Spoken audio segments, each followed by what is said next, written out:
ربي يسعد لي اوقاتكم. اليوم حبيت اعمل بطاطا مع بروكلي مع فخاد الفروج او الدبوس ومطفاية بالليمون بالثوم. اول شي قطعنا كم بطاطا، ملح،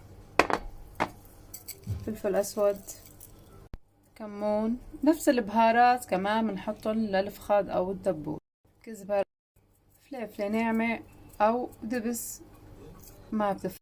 حطيت هون معلقة لبن، نفس التبلة بنحط شوية زيت كمان على الدبوس زيت.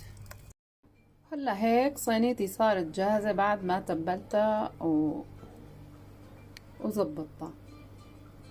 حتى البروكلي بعد ما طلعت الدجاج ضل فيها تبلة، كمان تبلتها بنفس التبلة. هلا أنا مشغل الفرن على درجة حرارة 250. نجيب ورق زبدة أول شي وبعدين نحط القصدير فوق، لأنه القصدير لحاله مو منيح. بنصحكم تحطوا أول شي ورق زبدة. هلا هيك بنحطها بالفرن.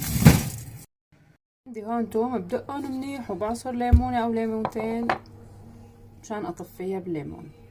وهلا هيك بعد ما طلعناها من الفرن بنرش عليها الثوم والليمون اللي نحن عصرناه.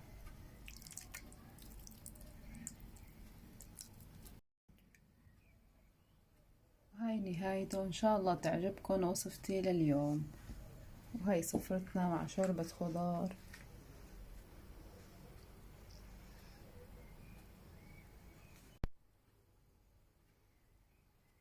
خبز تركي.